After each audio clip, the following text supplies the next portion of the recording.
Breaking news, ব্রাজিলের president Luiz Inacio Lula da Silva star forward নেইমারকে international football থেকে অবসর না নিতে এবং তার সিদ্ধান্ত ফিরিয়ে নিতে অনুরোধ করেছেন। প্রেসিডেন্ট লুলা বলেছেন তিনি 2030 সালের বিশ্বকাপে নেইমারকে মাঠে খেলতে দেখতে চান।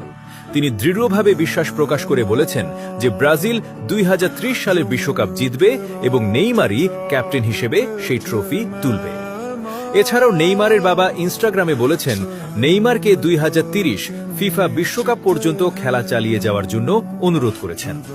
নেইমার সিনিয়র কলন নেইমারের বাবা মা বলেন, একজন বাবা হিসেবে তোমার কাছে আমার একটাই চাওয়া, তুমি যেন তোমার মতো করে সামনের সময়টুকু ফুটবল খেলা চালিয়ে যাও। সেপ্টেম্বরে অস্ট্রেলিয়ার বিপক্ষে ব্রাজিলের প্রীতি ম্যাচ অনুষ্ঠিত হবার জন্য আলোচনা চলছে। আশা করা যাচ্ছে নেইমার প্রীতি ম্যাচগুলো খেলবেন। ভক্ত হিসাবে চাওয়া, তুমি আরেকবার ফিরে এসো প্রিয় নেইমার। জুনিয়র, আপনারা কি বলেন? বস প্লিজ কাম ব্যাক।